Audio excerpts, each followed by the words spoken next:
Time for us to begin. We are appreciative for everyone who is here. Appreciate those that join us online as well. We're studying in the book of 1 Samuel. We are lesson 9 in our book, which covers chapters 8 through 12. We'll begin with a prayer and then we'll get into our lesson. Our Father in heaven, we're thankful for your love for us, and we just pray, Lord, you'll fill us up with your love that we can show it to others in everything that we do and say. We pray that we'll allow the fruit of your Spirit to grow in us, that we can be patient and kind, and we can be understanding with others. And we pray, Father, that you'll be with those that are sick. We pray that you'll be with those who have lost loved ones, and help us to do all we can to be an encouragement to them. Be with us in our Bible study this evening and help us to understand your word and to be able to apply it in our lives. We pray in Jesus' name. Amen. In this section, Samuel has gotten old. His sons are judges at this point, and it says they're taking bribes and they're not following in his footsteps. And the people of Israel decide they want a king. So they ask Samuel for a king.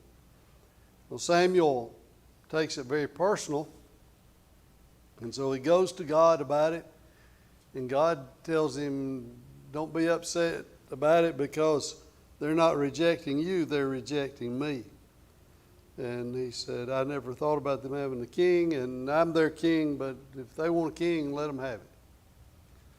So Samuel goes back, and God told him, said, you tell them this. And so he goes back and he tells them all the things that the king's going to do, how he's going to tax them, he's going to take their kids to use for servants and to use for soldiers and to use for all kinds of things. And he's going to take a part of their livestock, and he's going to do this and that and all these other terrible things that the king would eventually do. And he said, eventually you'll cry out to me, and when you do, I'm going to ignore you because you asked for it, you got it. And so the people said, well, we still want a king. So Samuel said, okay. So then we have the story of Saul, son of Kish, whose father's donkeys were lost. He and the servant go looking for them. After several days, they're about ready to give up and go home, and they decide to go ask the prophet if he can help them out. And so it turns out that the seer or the prophet they go to is Samuel. God had told Samuel, this time tomorrow, a guy's going to come see you, and he will be the new king. And so when Saul arrived, God told Samuel, this is the man I told you about. So Samuel had a feast. He put Saul at the head place, gave him special provisions, had him spend the night, and the next day he told the servant to go on ahead. And Samuel took oil, poured it on Saul's head, and anointed him as king. He gave him some signs of what was going to happen, how he was going to meet some people, what they'd be carrying, told him he was going to do some other things, including prophesying, and so he did all that. He got back home. His uncle asked him what had gone on, and he told him that they'd gone to Samuel, and he said, well, what did he say? And he told him, well, he said that the donkeys were already found, but he didn't tell him anything about being anointed as king. And so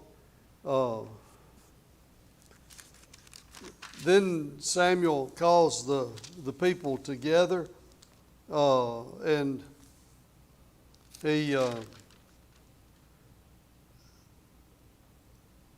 in chapter 10, verse 17, he called the people together. They cast lots, and he said it finally narrowed down to Kish and the family of Kish, the tribe of Benjamin, and then the family of Kish, and then Saul was selected, but they couldn't find him. It said he was hiding among the baggage. And somebody asked me after church last Wednesday night, what kind of baggage, and why do you suppose there was so much baggage that a guy this size could hide in the baggage? You got any ideas? I've wondered that a lot of times when I've read it. I've never asked it out loud, but somebody did ask me that. Anybody got any ideas on what it's talking about?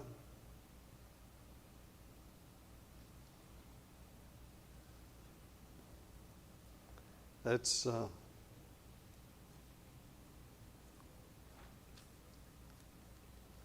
in verse 22 of chapter 10. So the Lord said, "Behold, he's hiding himself by the baggage." So they ran and took him from there, and he stood among the people as tall as from his shoulders upward. I don't really know. The only thing that I could think of is it may be since Samuel had called all the people together that they sort of traveled in caravans, sort of like wagon trains, and that when they got together they parked everything all together and had all their belongings that they brought with them there, and that might be what it's referring to. But that's just pure speculation. I do not know the answer to that. But that was the best I could come up with. I could just see on the Western movies where they had all the wagon trains, and they got 2 or 3 of them come together and they park them all together and they got all this stuff and baggage and stuff around it. And unless that was it, I don't know. So anyway, Samuel is anointed. He's selected. Saul is anointed. He's selected and anointed as king. The people cried out, "Long live the king!" And there were a few of them that didn't like Saul, so they did not give him any gifts. And so it says, but he kept silent. In other words, he just ignored it. And then chapter 11 is where we're ready to pick up this week. Nahash the Ammonite came up against the city of Jabesh Gilead. And there they told the people of Jabesh Gilead, they said, "You can surrender." And so the men of Jabesh Gilead said, "Make a covenant with us and we'll surrender to you. You won't even have to fight." And the king said, "Okay, I'll do that, but I'm going to poke out your right eye of all the men, so it'll be a reproach on Israel." And so the men of Jabesh Gilead said, "Give us a week, and we'll give you an answer, and we'll either do it or somebody will come fight against you." So they sent word to Saul, or sent word to the town where Saul was. They came to Gibeah where Saul lived, and they began telling what was going on. The people started crying, and it was carrying on, and Saul heard about it. He was coming in from the field. And I find this interesting now because Saul has been anointed king twice already, and he's still out working in the field. He's not presumed anything for himself. He's not, said, "Hey, I'm king, I'm going to build me a palace," or "I'm king and I'm going to sit in this house and let everybody wait on me." He's still out there working just like he was the day before he was anointed king. And I find that interesting. What does that say about Saul? At this time, he was very much a good governor. Yeah, he's very non-presumptuous. I think very humble in spirit. I think the fact that, and it doesn't say so, but I think the reason he was hiding among the baggage is because he was probably bashful, is my guess. Some have said he was just really humble, but I think probably bashful is a better term based on what I see here. But anyway, he found out about it and it made him extremely angry. So he took the oxen that he was coming in from the field behind the oxen. When he found out what was going on, it says he became angry. He took a yoke of oxen, cut them in pieces, and sent the pieces throughout Israel and said, "Anybody that doesn't come, this is what's going to happen to your cows, to your oxen." And so there were 300 men from Israel and 300,000 men from Israel that came, 30,000 from Judah. I do not understand why it separates the count that way, because Judah is certainly a part of Israel.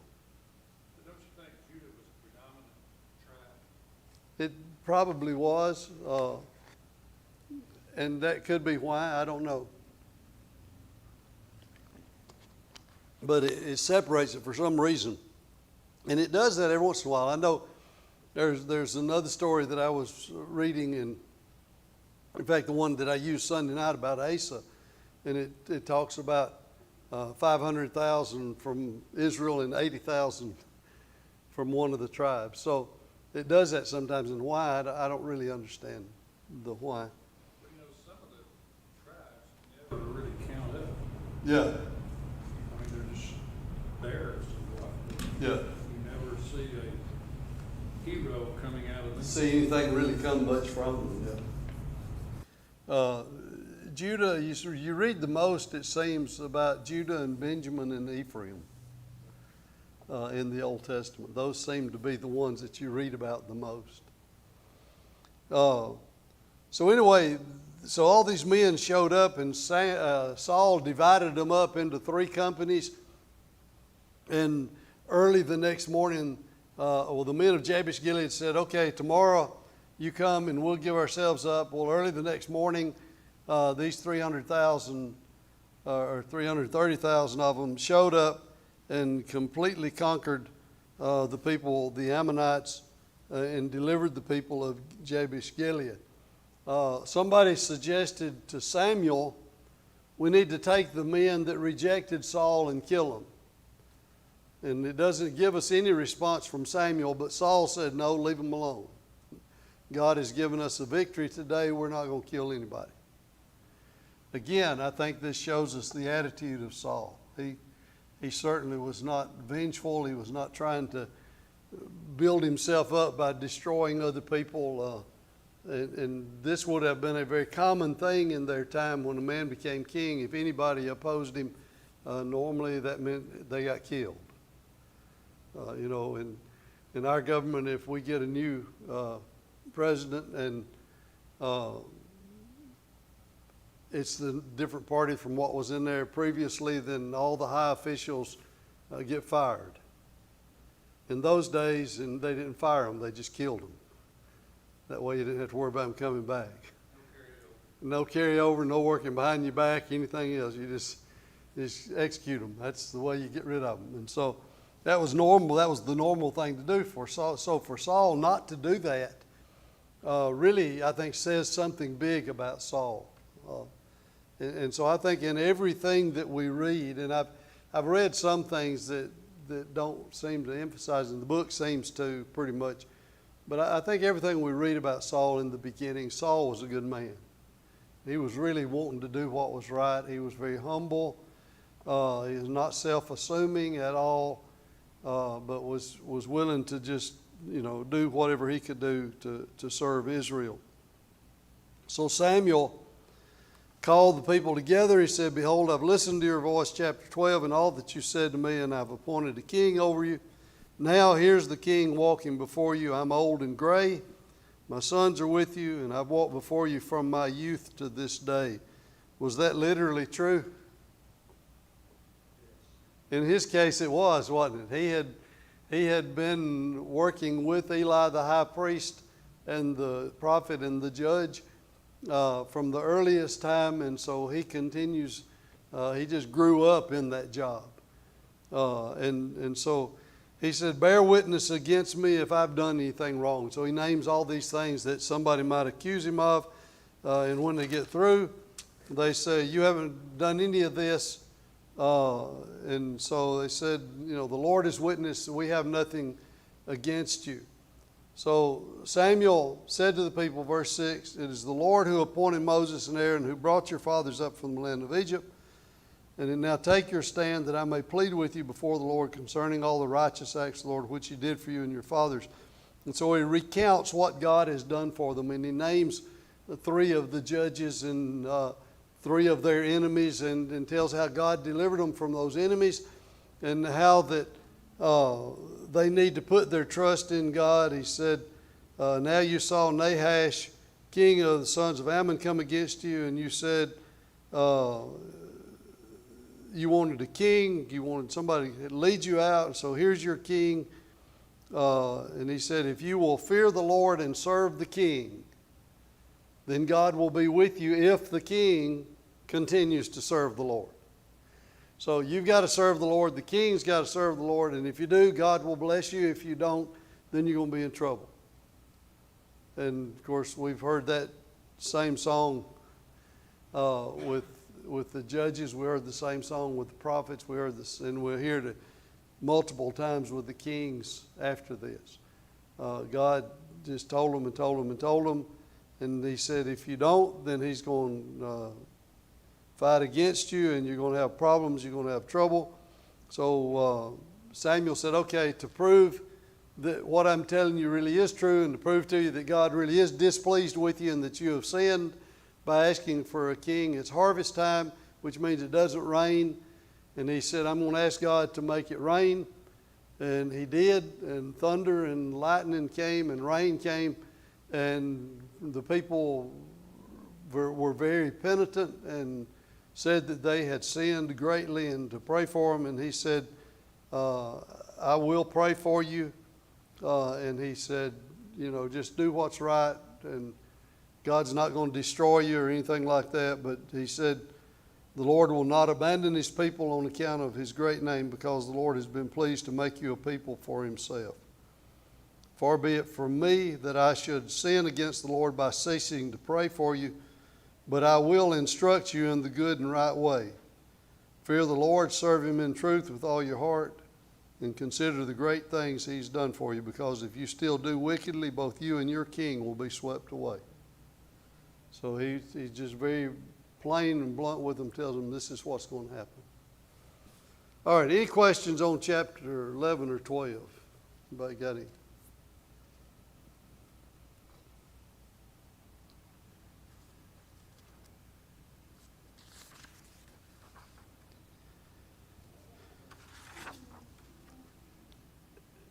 It's family-oriented as they were in different sections. It's amazing that they all stayed meshed as much as they did. Yeah. It really is, because they were some distinct families. Well, and you had the little tribes and the big tribes, and these families were intermingled with that. So it seems to me like it must have been really difficult to know who you really depended on. Yeah. After you lost Moses and Aaron. Right. Yeah, after you had a central leader, and then you had the judge, and he seemed to, as I mentioned last week, Saul says, I come from the smallest tribe in Israel. I come from the tribe of Benjamin. And if you remember what we studied in the last chapters of the book of Judges, where the tribe of Benjamin was pretty much wiped out, and they had to just start over, rebuilding the tribe of Benjamin. And so by this time, if that happened at the very earliest part of the Judges, then you're talking about 400 years, which is still not a long time to build up a whole tribe. And if it happened in the middle of it, it's just a couple hundred years, which really would made it not that big. So the fact that they had 30,000 soldiers is pretty good, actually. Well, it was Judah, I'm sorry. Forget that statement. The jury will disregard that last statement.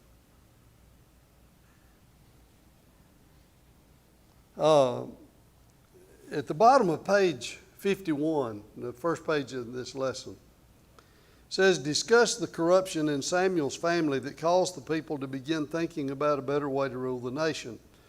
Why did the people really want a king? What caused them to begin thinking this way? If Israel had remained a theocracy, could any earthly king have stood against them? The answer to the last question is no. If God was their king and they did what God said, then nobody could stand against them. That goes, I think, just we understand that. The question is, and the question is, why did they want a king? They wanted to be like other nations. That's one thing that they specifically said at least twice. What did you say, Tommy? Okay, want to be like the other people around them. Okay. The implication in this book is that they were asking for a king because Samuel's sons were evil. And while it mentions that, it does not specifically say that that is the reason why. So I'm not sure if it really was or not. But one interesting thing that I noticed in Samuel's speech right here at the very end, in chapter 12, he said, let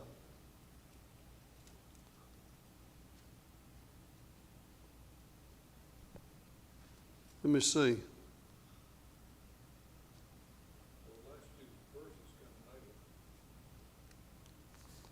Yeah, that answers that part of it. But there was something else I was going.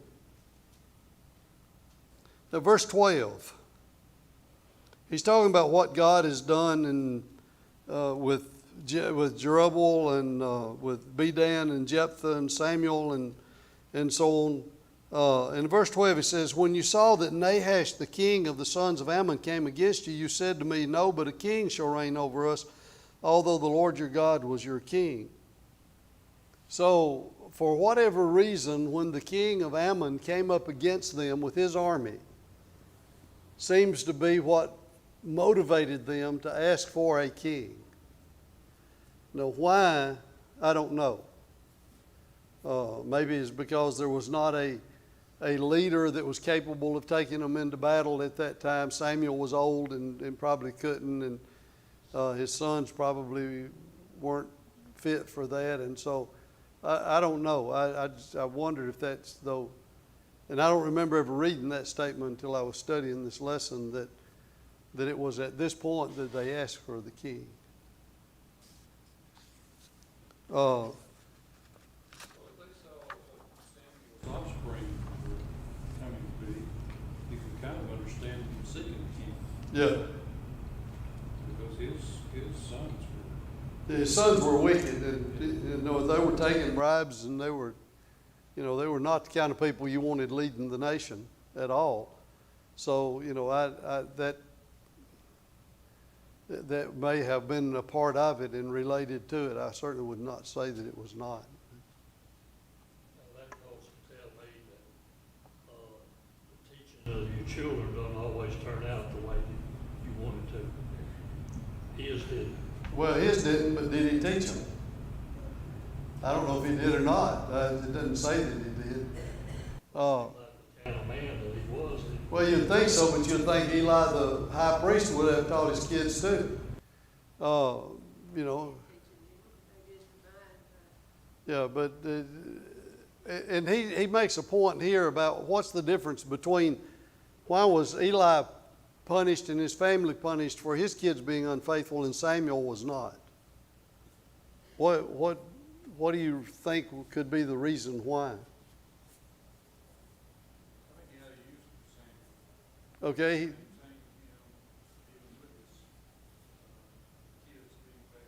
Okay, he had a use for Samuel, and maybe Samuel's abilities, he continued to use him. Of course, Eli, when he died, was, 90 years old or 98 years old? Yeah. So he was 98 years old, so he was about ready to die anyway. So it wasn't so much a punishment against him as it was his family that his sons were killed. I don't really know the answer to it. I think maybe one of the things that is a difference is that Eli's sons were serving as priests, and what they were doing was defiling the sacrifices that were meant for God. And so it wasn't just that they were, taking bribes or doing something over here on the side. They were actually defiling the worship of God. And I think that probably had a lot to do with it. But there's no question that God was not pleased with it. And there is no guarantee that when we teach our kids that they'll turn out right. That is true. That doesn't take away any responsibility from us or the kids, though. I've always been fascinated by the spread of the 12 tribes. They didn't all live right together. Each tribe had their leader. Right. Some did good, and some perhaps far enough away they hadn't come to the temple or whatever very often. That's, I've always wondered how they did mesh together. Yeah. Well, they had, and each tribe had their elders, And because several times it talks about calling the elders from the children of Israel together. So each tribe had their elders. They had leaders within each tribe. It was not a formal leadership so much so as like having a judge or a king or something, but they did have leadership within the tribes. So. Well, what made me think about that was watching the news was showing, our government gathering together. You got representatives from all the states. The big states got more representatives, Yeah. et cetera, et cetera. And the same thing's true here, that there are more people. Ergo, Judah was the largest Yeah. tribe, right? So that's more people. So that's more clout. Yeah. So nothing's really changed. We've learned that all the way down Yeah. history. Theirs was a very loose federation at best until King Saul. It was at best a very loose federation. I think probably Judah's strength also comes from the fact that David comes from the tribe of Judah, and Jerusalem is in the midst of Judah.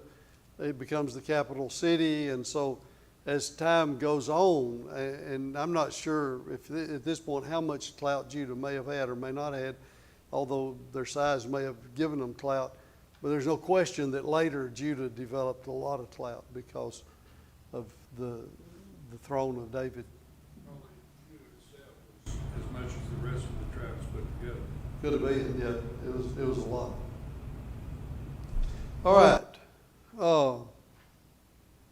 On page 53, questions. Israel forgot God's blank and his blank in delivering them from their oppressors.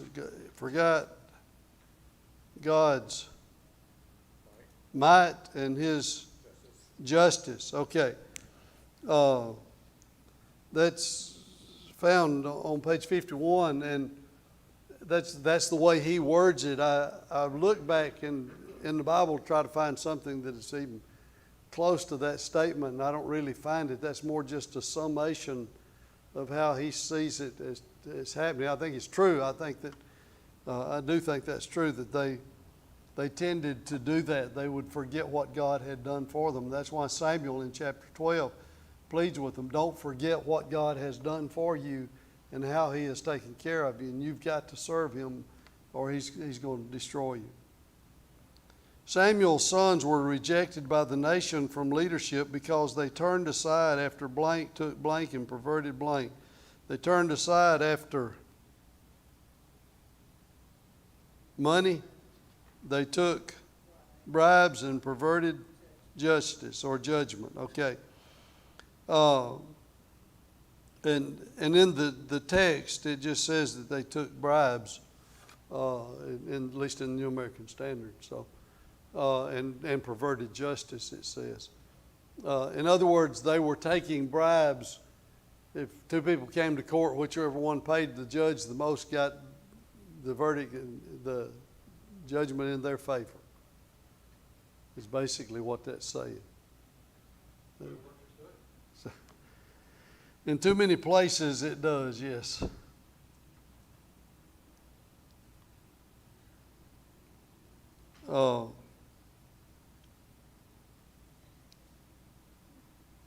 Especially, I mean, it's pretty much even just open and understood in a lot of the third world countries. If you want to do business, you've got to bribe the right people to even do business in the first place.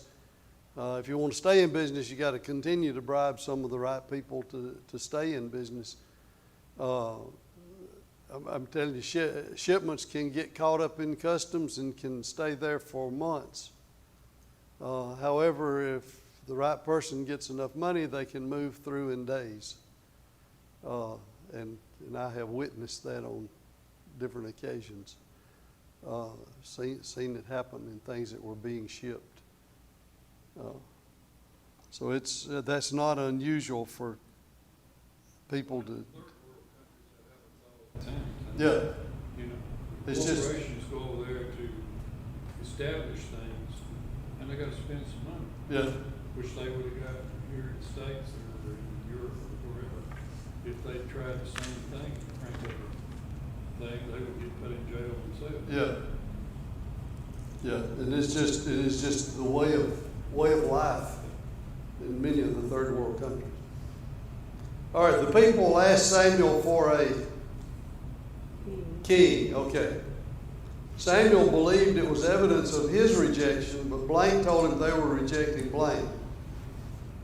God told them they were rejecting him. If you had been Samuel, would you have felt the same way that he did? Sure. I think so. I think it's a very natural reaction. Samuel is an old man. He has been leading the people since he was a very young man. And he is the one that everybody's looked up to. He's been their leader. He's been their judge. He's been their priest. He's been everything for them, their prophet. And now all of a sudden they're saying, hey, we want a king. And that's like saying, we don't want you anymore. Yeah. And so, I can very much understand why Samuel reacted like he reacted. But I think the wonderful thing is, what did he do about it? What was his first action? He went and talked to the Lord about it. And I think that really speaks volumes of Samuel. Even with this personal hurt and with his personal feelings like they are, instead of getting mad or retaliating or saying a whole bunch of stuff to the people, he just goes and talks to God and he says, these people are asking for a king. He doesn't tell the Lord that his feelings are hurt, but the Lord knows it. And so if the Lord tells him, he said, they're not rejecting you. They're rejecting me. I'm the one that is their king. And so they're rejecting me from being king, not rejecting you. Yeah. That's something that we forget to do today is just ask the Lord for some help. We Yeah. go around the bush, so to speak, but Yeah. let's go with the guy. Yeah, I'm glad you said that because that was the point I wanted to make, and I said it and didn't really say it. I was beating around the bush. But yeah, we need to just go talk to God, and we need to just tell him exactly what's on our mind. Tell him what's on our heart. One of our young people said not long ago, one of the reasons that we don't see God answer a lot of our prayers is because we won't really tell him what we want. Do we tell him, this is what I need, this is what I want, this is what I'm looking for, this is, how do I decide what I'm going to do? I've got this choice, I can do this or do this. How do I, what can I do to, and what I have found is the Lord makes it obvious to us when we ask him. But we need to ask him, and it may be that one of the reasons why a lot of times we don't see the answer to the Lord's reaction to our prayers is because we don't really just spell it out and say what we want. Well, we don't have any confidence. Yeah. And when we don't get it, we have to relook at it to see who said it. Yeah. You're right. And so it's a matter of praying in faith and asking God to help us know what we need. And at the same time, sometimes we don't get what we want. We get. I think many people that try to get something that they will later look back and say, that Yeah. Yes, especially Christians who believe in prayer. Sometimes it's those what we think are closed doors, or maybe a big no to our prayer, that opens up some of the best things that ever happened to us. I think you're absolutely right about that. I'm going to go out on a limb here. All right. They kick me out the door. But you've all seen me walk around and hurting a lot, especially going down this ramp here. And I finally, maybe it's from one of your lessons that we just need to ask God. We don't ask him at all. So one night I just sit down and said, I'm sorry that I didn't ask you first. I was waiting for the doctors, I was waiting for this, and I was waiting for that. But I never asked him. So I apologize for not asking him first. And you can ask Sarah, a couple days later, I was changed. Yeah. My I think you prayed and got an answer to it. That's what I think about it. And I think you're right. We do that, you know. I'm going to ask God to help me, but after I go to the doctor and after I get through with all the medical stuff that I can, you know, and I get to a dead end, I can't do anything else, then I'll ask God to heal me. But, you know, do we ever, when we get sick, do we just ask God to heal us? And I'm not saying that He's going to heal us every time, because He doesn't. But the fact is that it may be a lot of times He doesn't because we don't ask. Well, the next step that I made was to admit it to you. Yeah. You know, God did help. We don't do that very often. Yeah. Yes, I think you're right, and we need to be willing to admit what we see and God working in us. I think that it does us good to actually, for lack of a better term, share our testimony. I don't have a problem with that. Some people do. What'd you say, Tommy? Well, we don't appreciate God's finger in one of them. Yeah. God doesn't necessarily come directly back to us and say, hey, you need a little dose of this. Yeah. You get it down at the pharmacy because somebody developed it. Right. God seems to. Yeah. Yeah, and I'm not suggesting that, you know, we need to form a cult that doesn't go to the doctor anymore. That's not what I'm suggesting, but I do believe in prayer, and I do believe that should be our first recourse when something's wrong, is to pray. And at the same time, I do believe that, you know, we need to seek, if it's something that's medically wrong, we need to seek medical advice to try to get to, because God does work through that kind of thing too. He's not going to just heal us every time without a doctor. Sometimes He heals us through the doctors. And I've got there's one doctor here in town that I really do like. He's done surgery on me 8 times, so he's become a pretty good friend of mine. But one of the things I really do like about him is he always has prayer with you before he does surgery, and I appreciate that. You know, it makes me feel better about the whole operation when he does that. And I think that we need to admit one of the problems, and this is sort of getting us off the subject, but I think it's this subject it's worth talking about. One of the problems is a lot of times in the Bible, God said, okay, I'm going to do this, and He did it. Or God says, okay, I did that. Or He sends a prophet who says, okay, the Lord is going to do this, and the Lord does it. Well, today we don't have any way of the Lord talking to us to tell us, this is what I'm going to do, this is what I've done. So the best we can do is perception of what has happened. And this is more obvious than a lot of things. But sometimes it may be a series of events that take place that answer a prayer. And, you know, the best you can say is, okay, it seems that God's providence was working in all this so that this person and this person came together and this happened, or whatever, because it's not something that's just really plain that you can say. So I think that we need to recognize that, but at the same time, if we have prayed for it and it comes about, I believe we need to give God the credit and give God the glory. And even if it doesn't come about, we give God the credit and the glory for answering our prayer, even though it may not be what we were asking for. That's the last thing that Satan wants to hear, is the rumor that you got better. Yeah. He don't like that at all. Right. We need to know how to be patient. Yeah. They don't have Yeah. these Yeah. In Galatians 5:22, 23, that is a fruit of the Spirit, is patience. So yeah, we need to learn to be patient. All right, question number 5. What did God tell Samuel to tell the people? Cost of having a king. The cost of having a king. Okay. I put down all the bad things that the king was going to do to them and for them and against them. And he lists a whole bunch of them that are there that he says that they're going to do. So, all right.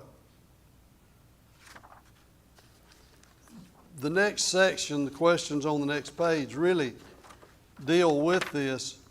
How would the king treat their sons?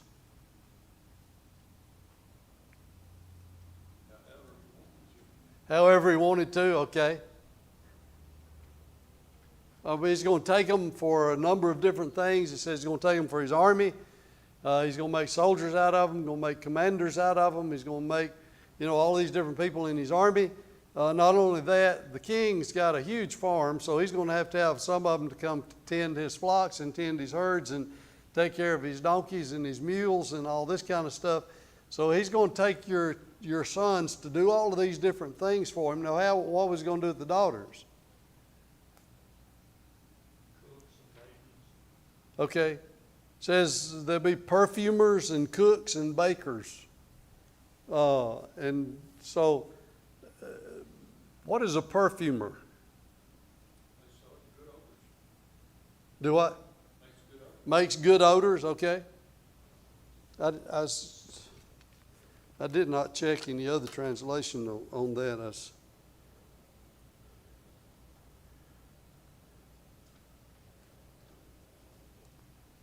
Let me see, that was 8:13.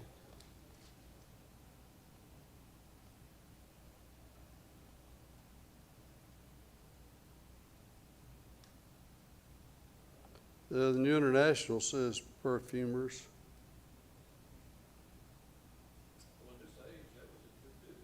Yeah.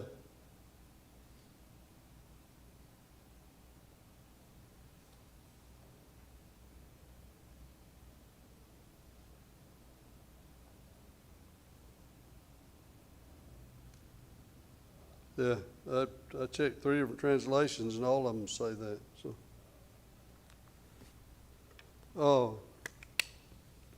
yeah, it was a big business in that time. But all of these were things he was going to do. What are some of the things that it said he would take from the people?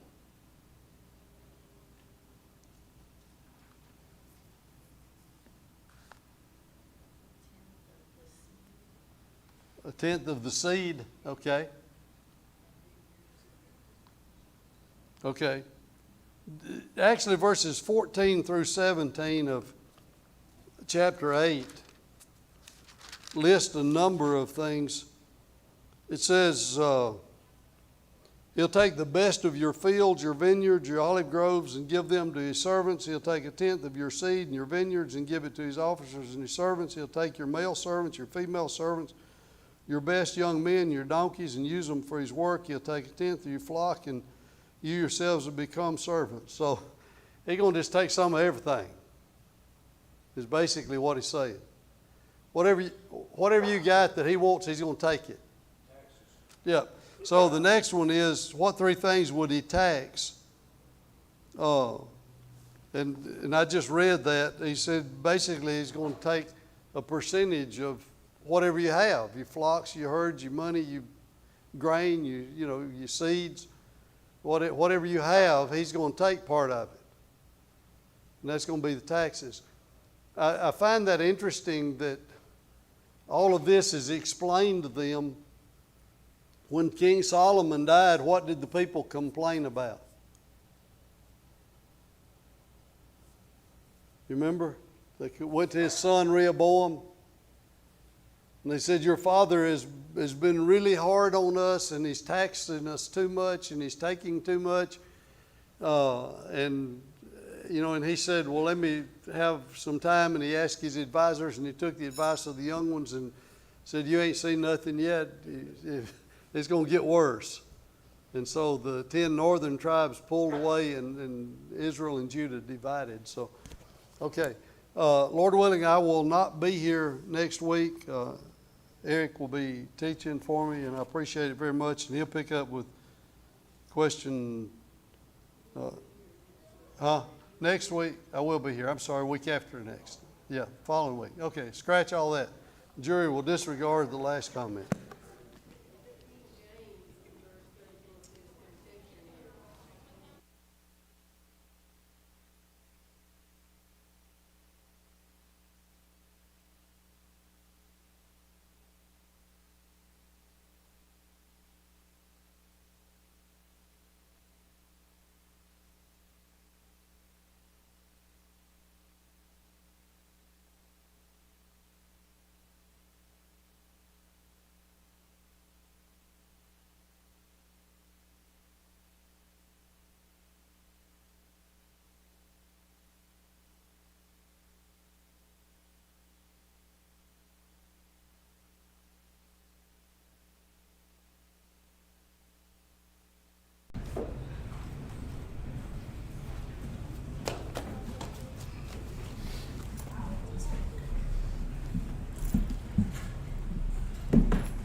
song this evening will be number 544.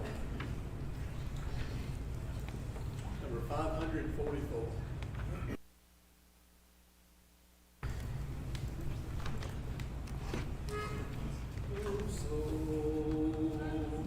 Redeemed now to proclaim it, redeemed by the blood of the Lamb, redeemed to His infinite mercy, His child and forever I am. Redeemed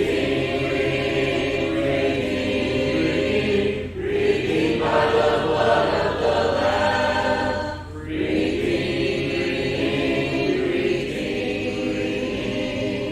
His child and forever I am. Redeemed, I'm so happy in Jesus, no language my rapture can tell. I know that the light of His presence with me doth continually dwell. Redeemed by the blood of the Lamb.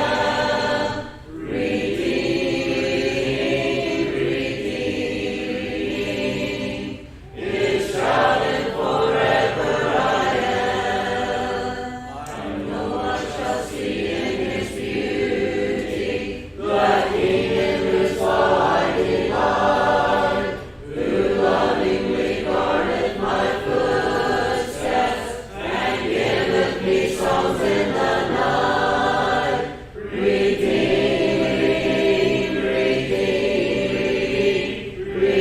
by the blood of the Lamb. Redeemed,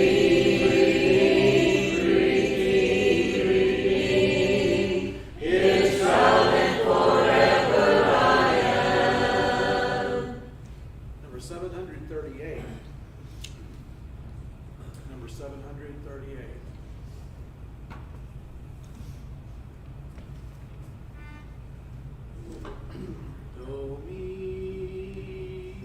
We will glorify the King of Kings. We will glorify the Lamb.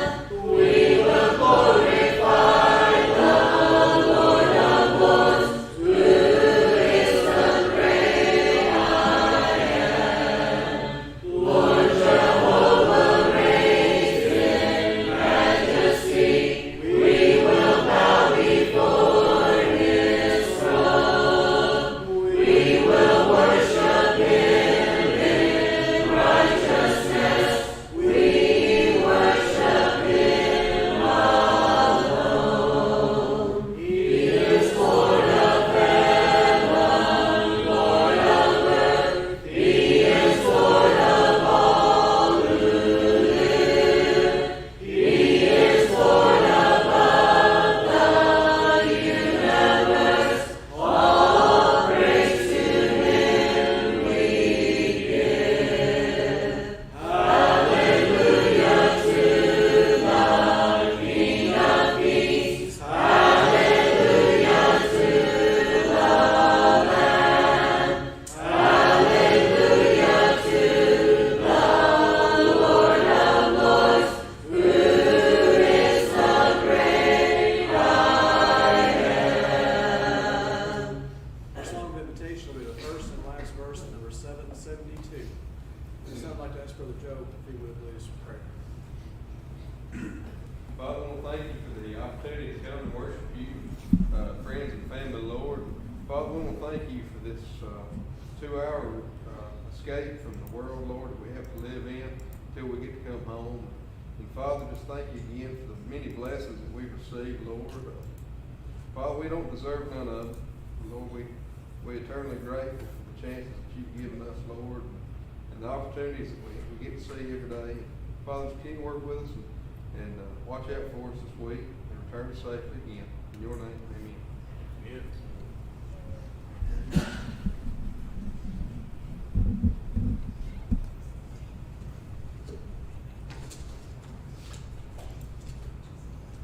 I got the opportunity to be a part of a leadership group in Lawrence County, Tennessee, and a couple weeks ago we we got to do a little retreat deal, and so it was our first time we ever met everybody, and so we all met in downtown Lawrenceburg, and we all got in a couple of vans together, and we were headed to Pickwick Lake and to do this retreat deal. And halfway through, the driver of the van, which he was our leader, he stopped halfway at a park, and so he told all of us to get out. So we did, and gave us some bandanas, and so he kind of talked to us about kind of what we were going to do, and then told us all to kind of pick a partner or so, and we did that, and he was like, okay, pick another partner. So it's some psychological deal, but so we got partnered up, and he told everybody to get back on the bus with your partner, and when you get back on the bus, to basically blindfold yourself. So we all got back on the bus and sat beside our partner, and we were blindfolded, and so they got in the bus, drove around for about 5 minutes, and so none of us knew where we were at. And then he told everybody who was on the inside to take off your bandana, and so we did. And we had to lead the person, our partner that was beside us, off the bus, so we did that. And then he pointed to an area way off. He's like, okay, now you got to lead that person to that spot. And the trick is, though, that you can only tell them right, left, forward, backwards, and stop and go. You can't touch them. You can't say anything else. So we had to do that. And then, of course, to make things more interesting, he told everybody, it's okay, so you've got to be really careful because there's like a 40-foot drop. And if you miss one step to right or left, you're going to fall off. So you can imagine all the people blindfolded are scared to death. They don't know where they're at, what they're doing, and they are scared. So there's a little bridge that goes over a creek. So all of us who weren't blindfolded, we knew that this was not real. This is a little creek. We had to go over a little bridge. So we started leading our partners, and when we got to the bridge, we got to start shaking the bridge. So all the people who were blindfolded were scared. They were thinking about, oh man, we're about to take our blindfolds off because we ain't about to die.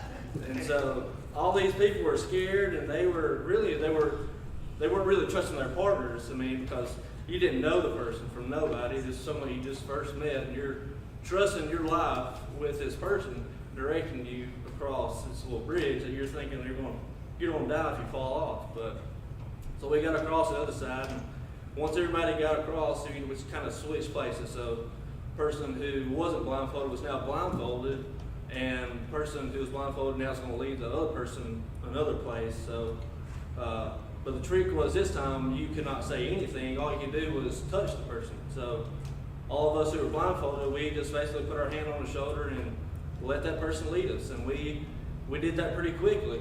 And none of us were really scared because, well, we knew where we were at. We knew that there was no real dangers anywhere. So we weren't scared.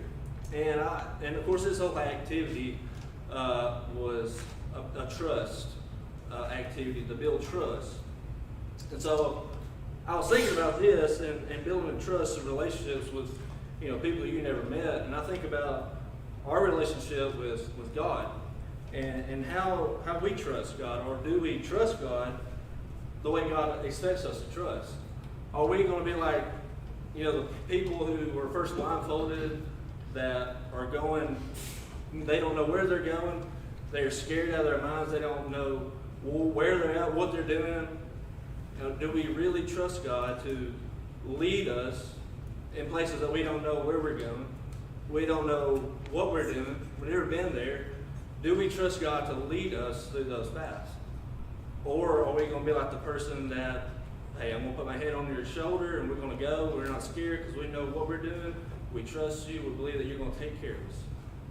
And so I think about that question tonight. Do we trust God the way God expects us to trust Him as Christians? Do we trust God, really? And in Proverbs chapter 3, there in verse 5, it says, trust in the Lord with all your heart and do not lean on your own understanding. Do we trust God enough to let Him lead us, to let Him take control of our lives and lead us through this life? Or are we those people who really they don't want to trust because they are not in control? They're not in control. They are relying on themselves and on their own understanding. So I just want us to think about these things over the next couple of days and weeks. Do we really trust God with our lives and allow God to lead us in this life, even especially in times that we don't know where we're going, what we're doing? And also, we always want to extend the invitation to anybody here who is not a Christian. If you're not a Christian, you're really leading in this life blindfolded with no one to help you. And so tonight we offer the invitation for you to become a Christian, to allow God to take hold of your life, to lead you in your life, and ultimately get to heaven one day. So if you need any needs tonight, please come as we.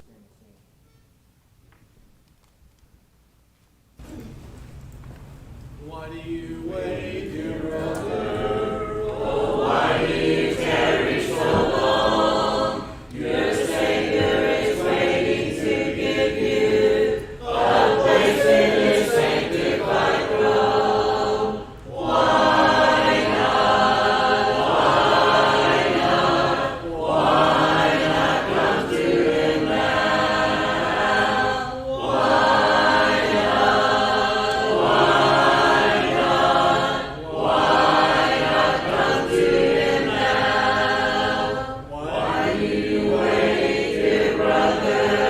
The harvest is passing away.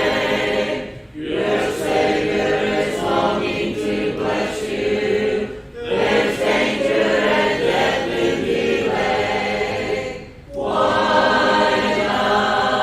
Why not? Why not come to Him now?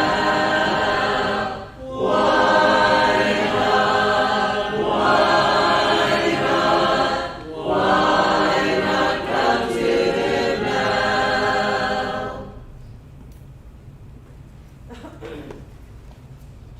Appreciate everyone's presence this evening. Wasn't given any announcements. Does anyone have anything? I have a couple. Okay.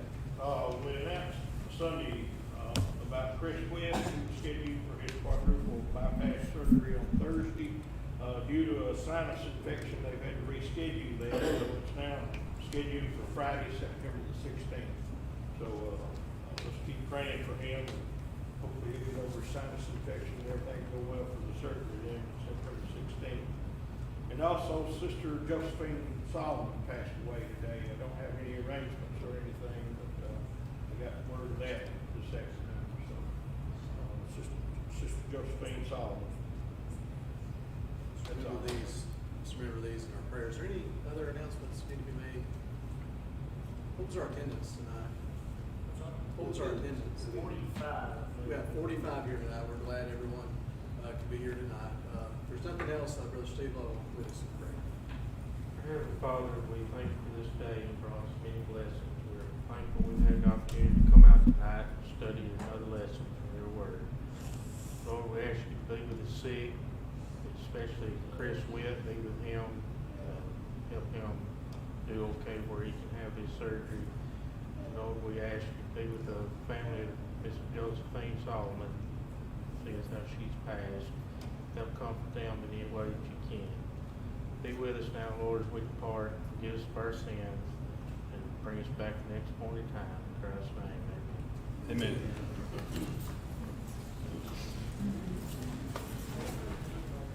Well, my work really well. Has she? She called me. Yeah, I got the Look at camping tree. Well, we are. We're going to have it down here. We got a and we're going to Florida. Oh. Thinking I may not come down. Oh. Is she gonna come back here? No. She made me come up here. Finish cleaning the garage. Oh, you know what he's gonna do. I wish somebody. That's did one of the mine. goals anyway. Well, we still have stuff in there from when we took stuff out to put the Oh, floor is this down. stuff to go to the garbage? No, some of it's to go back in his room and closet. Some of it goes in the attic.